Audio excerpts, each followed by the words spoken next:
بسم اللہ الرحمن الرحیم۔ السلام علیکم۔ میری آپ سبھی سے التجا ہے کہ ایک مرتبہ درود ابراہیمی پڑھ لیجیے گا۔ بسم اللہ الرحمن الرحیم۔ اللہم صلی علی محمد وعلی آل محمد کما صلیت علی ابراہیم وعلی آل ابراہیم انک حمید مجید۔ اللہم بارک علی محمد وعلی آل محمد کما بارکت علی ابراہیم وعلی آل ابراہیم انک حمید مجید۔ بسم اللہ الرحمن الرحیم۔ اور مائیں دودھ پلائیں اپنے بچوں کو پورے 2 برس، اس کے لیے جو دودھ کی مدت پوری کرنی چاہے، اور جس کا بچہ ہے اس پر عورتوں کا کھانا پہننا ہے حسب دستور۔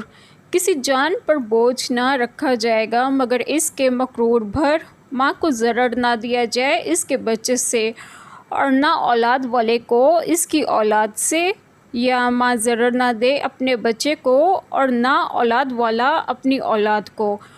اور جو باپ کا قائم مقام ہے اس پر بھی ایسا ہی واجب ہے۔ پھر اگر ماں باپ دونوں آپس میں رضا اور مشورے سے دودھ چھڑانا چاہیں تو ان پر گناہ نہیں، اور اگر تم چاہو کہ دائیوں سے اپنے بچوں کو دودھ پلاؤ تو بھی تم پر مضائقہ نہیں، جبکہ جو دینا ٹھہرا تھا بھلائی کے ساتھ انہیں ادا کرو، اور اللہ سے ڈرتے رہو، اور جان رکھو کہ اللہ تمہارے کام دیکھ رہا ہے۔ بسم اللہ الرحمن الرحیم۔ آج جو بات میں آپ لوگوں سے ڈسکس کروں گی وہ یہ ہے کہ بیان طلاق کے بعد یہ سوال سامنے آتا ہے کہ اگر طلاق والی عورت کی گود میں شرک وار بچہ ہو تو اس جدائی کے بعد اس کی پرورش کا کیا طریقہ ہوگا۔ اس لیے یہ قرین حکمت ہے کہ بچے کی پرورش کے متعلق ماں باپ کے جو احکام ہیں وہ اس موقع پر بیان فرما دیے جائیں۔ یہاں ان مسائل کا بیان ہوا ہے۔ مسئلہ ماخواہ متعلقہ ہو یا نہ ہو، اس پر اپنے بچے کو دودھ پلانا واجب ہے، بشرط یہ کہ باپ کو اجرت پر دودھ پلوانے کی قدرت و استطاعت نہ ہو، یا کوئی دودھ پلانے والی میسر نہ آئے، یا بچہ ماں کے سوا اور کسی کا دودھ قبول نہ کرے۔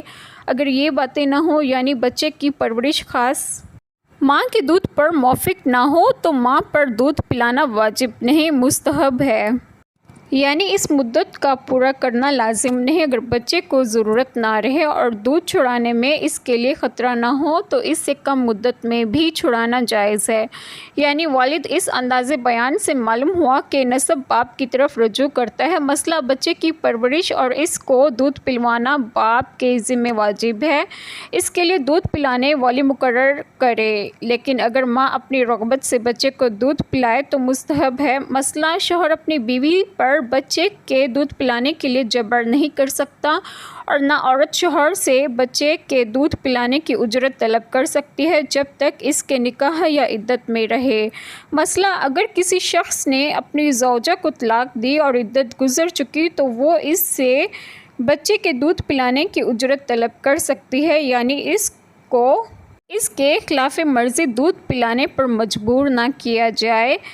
زیادہ اجرت طلب کر کے ماں کا بچے کو ضرر دینا یہ ہے کہ اس کو وقت پر دودھ نہ دے اور اس کی نگرانی نہ رکھے، یا اپنے ساتھ مانوس کر لے پھر اس کے بعد چھوڑ دے۔ اور باپ کا بچے کو ضرر دینا یہ ہے کہ مانوس بچے کو ماں سے چھین لے یا ماں کے حق میں کوئی کوتاہی کرے جس سے بچے کو نقصان پہنچے۔ اللہ تعالی ہم سب کے تمام گناہوں کو معاف فرمائے اور ہمیں صراط مستقیم کی راہ پر گامزن کریں، اور آپ سب کو آپ کے گھروں میں خوش و خرم رکھیں اور صحت و تندرستگی بھی دیں۔ آمین۔ جزاک اللہ خیر۔